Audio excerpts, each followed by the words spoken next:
Welcome back to another episode of the Barron Report. This, of course, is our special series on the impact of the restaurant and hospitality industry all around the coronavirus and COVID-19.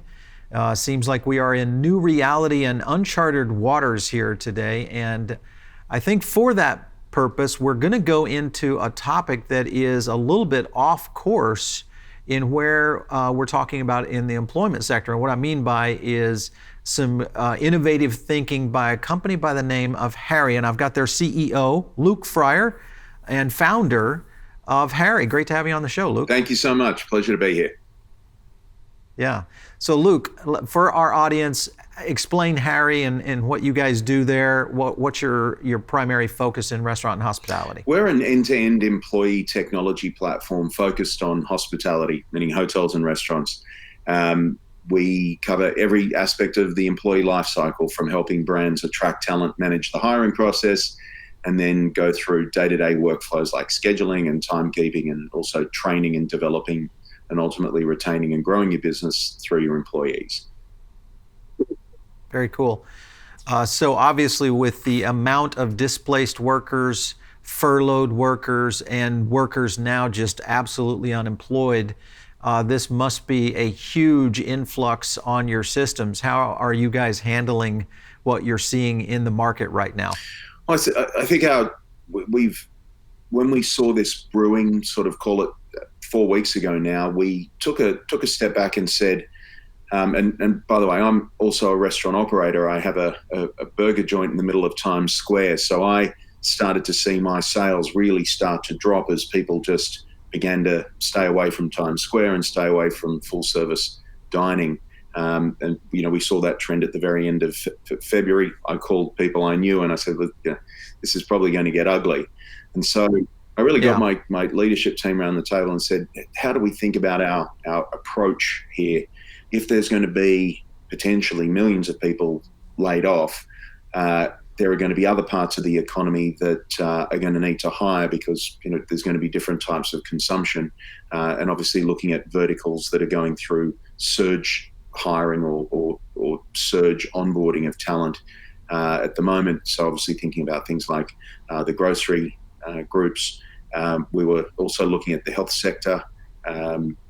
Obviously there's many people needing to be hired in those particular businesses, and also logistics.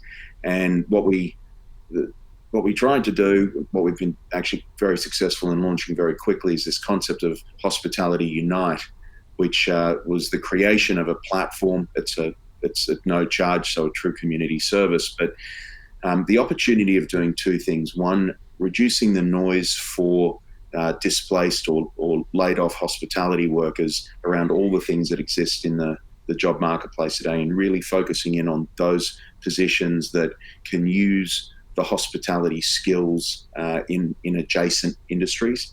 Hospitality skills, everything from how to use a POS to obviously steps of service and food safety and just generally having customer service in your blood. Creating a focused opportunity for those employees to identify, or a focused platform for those employees to identify those opportunities. And then secondly, giving the hospitality employees who have laid off their employees the ability to clearly show a path where employees may be able to be re-employed in temporary positions, knowing that employees who have been taken care of by those employers will see that as being true to the very caring culture that many hospitality employers have.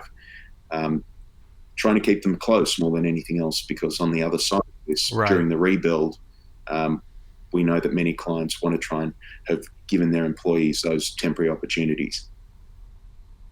Interesting.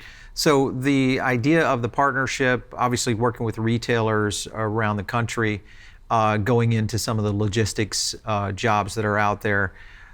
I mean, you're right. Hospitality workers have a very unique skill set that really align well with a lot of other industries when you look at it. So I think you guys are onto something. What has been the response, though, from the retailer community that you're starting to work with?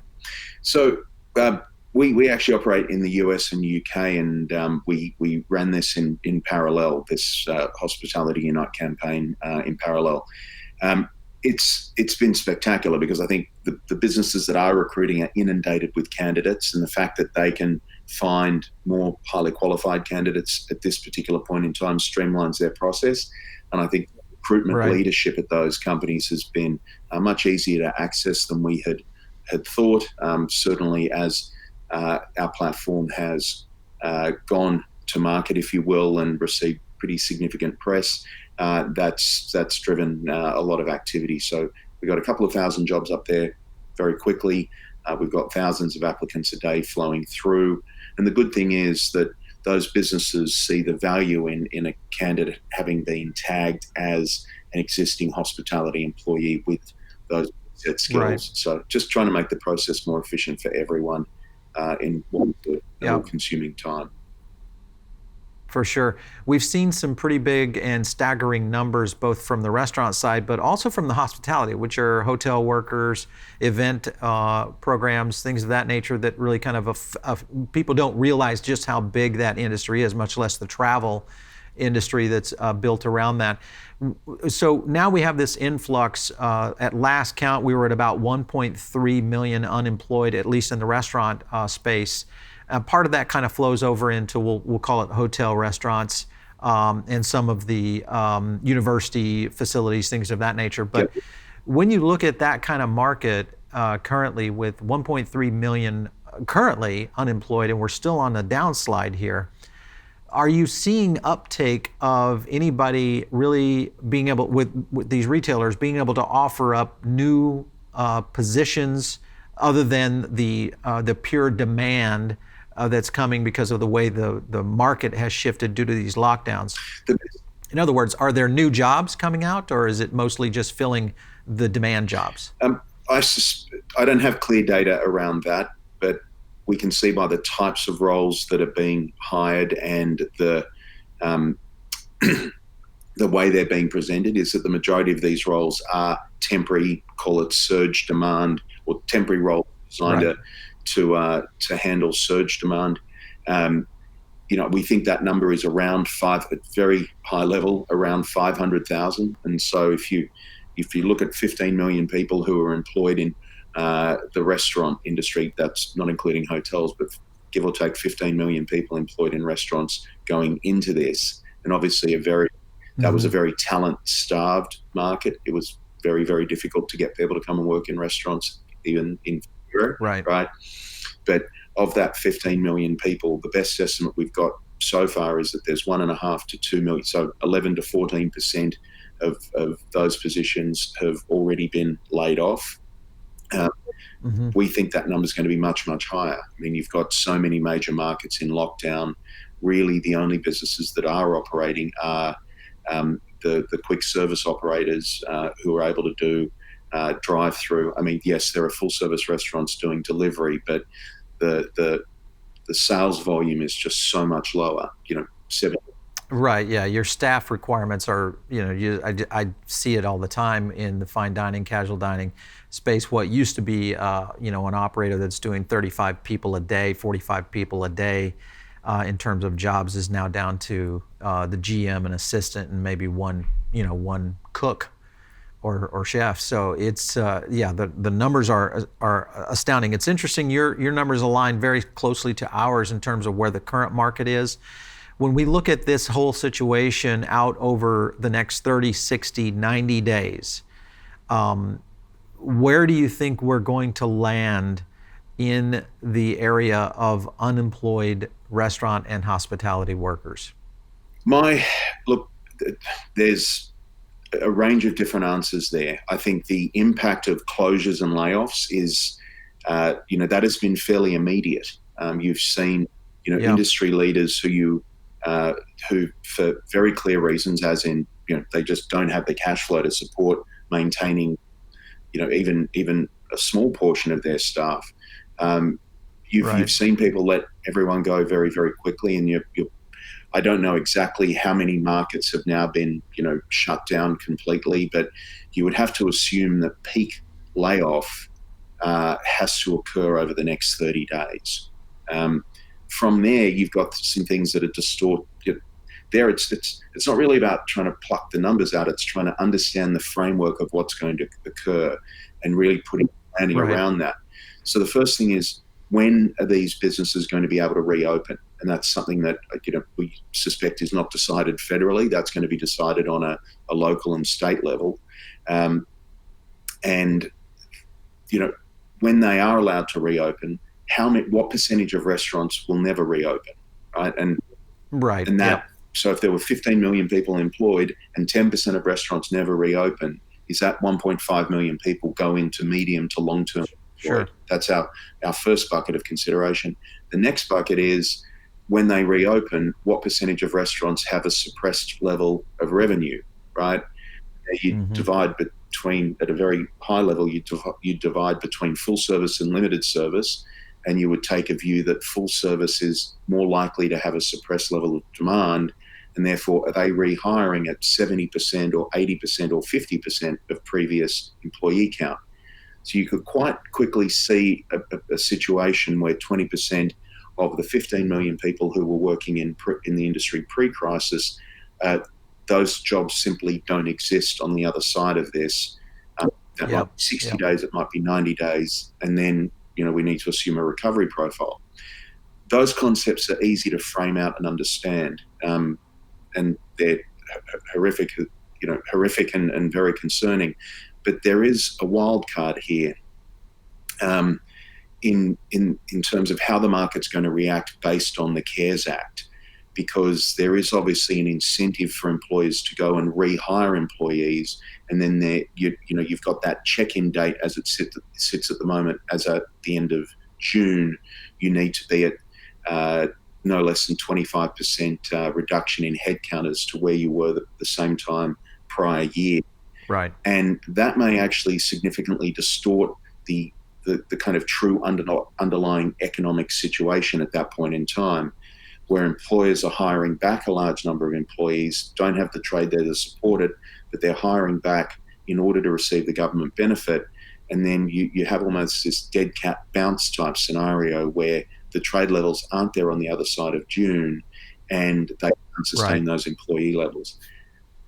Now that's on the demand side. On the supply side, sure, you've got all these people who've been laid off, but the current level of unemployment being, look, I can give you an example in New York State where the unemployment rate peaked out at $411 a week, but you've now got the federal government coming in and topping up $600 on top of that. Right. That does change the incentive to go and work. That program's in place now, as I understand, for 39 weeks. That does change the incentive for those people to go and find work with that level of unemployment, which was done for all the right reasons. And I think, they need to be congratulated on reacting quickly and decisively. But all of these factors are going to distort the underlying health of these businesses and the underlying motivation of employees to go and find work. And if everything remains as it is today, you may find that 9 months from now, the job market is behaving very differently to the way it naturally would in these circumstances. Right. Well, I think that's an interesting analysis in the sense that there could be kind of a dead cat bounce there. I look at it though, at least in our analysis, when we are currently tracking the amount of unemployed versus the amount of closed restaurants, obviously the forced closure by the government's lockdowns, but how many of those restaurants are going completely dark, meaning they're not coming back. That number's been fairly aggressive. Originally, our number was about 25,000, and by the end of March, what we have found is that it's almost double that in terms of restaurants that just aren't physically coming back. They couldn't make it through the storm. The other scenario I'm kind of curious on your thoughts is if we get to, because you're right, it's a 39-week payday for people who are going into unemployment. But with the amount of unemployment, because I'm hearing analysts say that we could literally see a 20+% unemployment rate in the United States, which would be, we haven't seen that since a depression. So with that format, because if you look back at the Depression and you study these economic occurrences that have occurred in our society, we could see a large amount of employees who are really fighting for those few jobs just so that they can come in at a space, even though when the 39 week goes away, that their kind of, seniority in essence of saying, I want to go get that work now because it's available and maybe they're going to keep me past this. So that would be an interesting scenario with a 20% unemployment if we hit that number by late summer, is where a lot of Wall Street analysts are really kind of pointing to. Your thoughts on that? I think that this headline number of 20% unemployment is going to have to be, and it's going to have to be understood in category and by industry. So you're going to have to look at people who, of that 20% number. And my understanding is the workforce here is give or take 160 million, right? So that's correct. Number is 32 million people unemployed. As of those who want to work. Yeah, that's a staggering number for our society. Yeah, and that number was 5 million going into this and just continuing to trend down, right? So of the let's call it the new 26 to 27 million people who are unemployed, which is just obviously a staggering number. Where have they come from? Which industries were they most fully employed in? Were they full-time equivalent? Were they full-time employees? Were they part-time employees? Were they in another kind of activity? Were they a student? Were they working this as a second job? If we look at this number of 20% unemployment, it's going to be a formidable task to try and ever understand how to get this fixed. But if you break it down by industry, by whether someone is temporarily displaced or long-term unemployed, that's really the bigger issue here, is the number of people with that 20% that fall into a long-term unemployed category. And the government programs that have been in place to address those against the backdrop of a talent-starved market. So we're going to go from a drought condition of talent to a flood condition. And the government programs designed to get long-term structurally unemployed people back into work are very, very. They've been, they haven't been a priority, quite frankly, because it's just been a problem. Right. That's where the thinking needs to go, because that is where you create, significant long-term society impacts by having those people not employed. The hospitality industry is very resilient. It will adapt. It will react. You already see hotels that are, now coming online.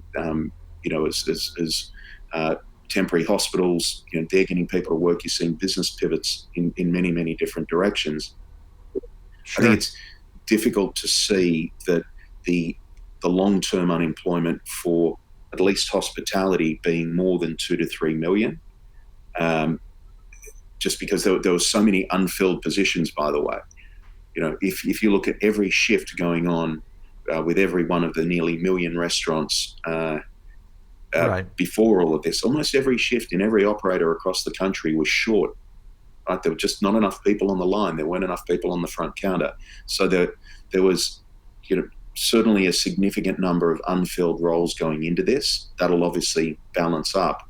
But, if the key sectors to have been hit are retail with their 13.5 million employees, it would be hard to see the healthcare industry with its 16.5 million employees having significant unemployment because of this. I'm just making a guess there. But you could probably see 2 to 3 million unemployed from the hospitality pool.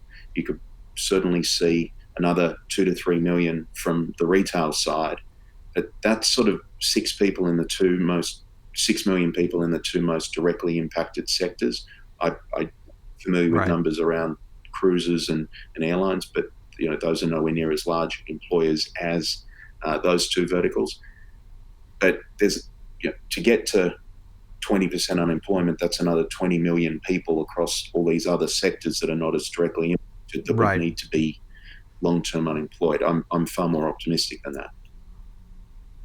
Yeah, I'm glad you are, because we have been seeing pretty devastating data in the industry right now, and it's still very unknown. I mean, even the National Restaurant Association was estimating 5 to 7 million just by the end of July. And long-term effect obviously is going to be the number of restaurants and hotels and hospitality organizations that can come back from this, and at what capacity too, because there's going to be a scenario where what used to be, and this is the attrition in the industry that I think probably needed to happen, was that there was a certain amount of the industry that just, they were not performing well in terms of stores, revenues, and numbers, but yet they were still in the market and still employing people. So I think those portions of companies is just going to go away. So we'll see reduced location count in big brands. Obviously, the full service and fast casual categories, the ones that weren't profitable, I mean, you're going to cut bait at that point. It's just going to be an issue. Now, granted, there will be a lot of real estate out there that potentially is going to get opened up, so that we could see a surge of investment, maybe. Again, too, I think it all boils down back to one thing, and that's going to be the consumer confidence in coming back into hospitality, restaurant, and back into full services. What are your thoughts on that in terms of consumer confidence of resuming back to our normal activities of consumption? So, because that drives employment. So I addressed my team last Tuesday because we're doing a weekly all hands. We previously did a monthly all hands, communicating to my teams, obviously key during these times. And I wanted to make sure I was giving them any visibility I saw into light at the end of this tunnel. And I held up an image of Peel Street in Hong Kong, which is in Lang Kwai Fong. It's a very busy bar and restaurant zone within Hong Kong. And sorry, I apologize. It was a Tuesday, two weeks ago today, and Peel Street was packed. Right, everyone was out drinking on the streets, and sort of everyone had been confined for quite a period of time, and it was, Hong Kong was coming back to life. And then the next day, you saw an acceleration in newly reported COVID cases, and that's the risk. The risk is moving too early, having people come back and come back into the hospitality environment without the confidence that they're not going to get sick. And that, I think how that is managed is going to be very key to the medium and long-term positioning of, let's call it the recovery curve. Because if everyone's running out and getting into restaurants, but you see a spike in cases and people are just going to see that as a way of getting sick, that's really going to hurt us. So it's going to be that balance between keeping the existing measures in place long enough to restore that primary concern around public health and transmission, right? It's that discipline and that approach that's really going to define how many really come back and stay. You're seeing small initiatives like the government making restaurant expenditure fully deductible, like client entertaining expense fully deductible. Certainly those of our clients in the higher end of the market, in the higher end of full service, have very much welcomed that.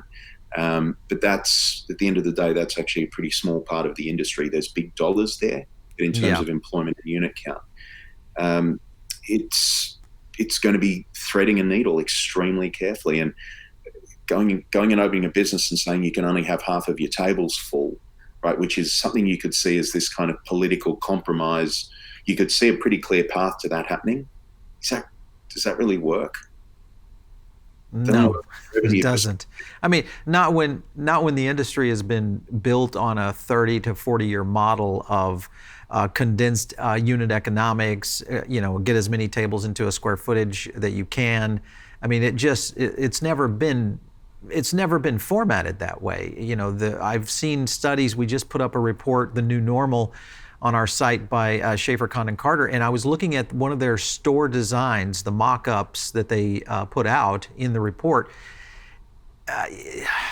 It's like no restaurant I've ever seen before, and it may be the new normal of how restaurants really operate beyond this point, because I think you're right. The issue, and with a novel virus like what we're dealing with, which means we're 18 months out, maybe, if we're really good, maybe a year or 12 months out to some sort of treatment. I think we're just going to have a consumer public that is going to be, they're just going to look at society differently, because listen, we travel as much as we do. We're in condensed spaces, mass transit, you name it, places like New York, Hong Kong, and even Wuhan, which is the epicenter for this. Those aren't going away. So we have to change our societal behavior, and restaurant and hospitality, I fear, is one of those areas that we're going to see a lot of innovation, not by wanting it, but by just the pure fact of necessity as we go forward. Nick, this has been good talking to you. What else are you guys doing there? So you've got this great alignment of getting jobs out there into the current retail market. Where do you see Harri in the next 6 months to a year? What are you guys are you looking at pivots or some new services? What are you guys up to? So I think our key focus at the moment has just been to continue the community response platform. So we started with Hospitality Unite, that focused approach of trying to keep people in work. The next phase is really a platform we call Carry. Harri has a sister called Carry. On a better branding, but that's simply about creating a chatbot to allow brands to stay connected to, or allow employers to stay connected to their displaced employees. A lot of these guys have got the same types of questions around how to interact with unemployment, around where to find other opportunities, right. And we've created a simple chatbot that's activated through SMS, and we're offering that to free for clients. It'll be live next week for clients and non-clients. And it's simply a very light touch way of keeping close to those employees. We have just launched a mental wellness initiative. People in the hospitality world, they live interacting with other people. They're in the business of sure. Right? It's the sparkle you get in your eye when you're on the floor, and all the things that over my career, it's one of the great passions. When you're sitting at home, a lot of these people are younger. They're at home alone for an extended period of time, with all the anxieties that go on. That concept of mental health, I think, needs to become a very, very big priority very quickly. I would mental agree. Health toll across the scale of the population could be much greater than the actual, let's call it viral health toll. And then from another kind of final key, we're doing a lot, but in terms of the big chunky things we're working on, we're now trying to create a framework for planning, a planning guide that we are releasing to employers. It's difficult to plan because no one knows what the dates will be, but at least we can understand. We can create a framework of a plan for an event for which there was no plan. It's probably the easiest way of putting it.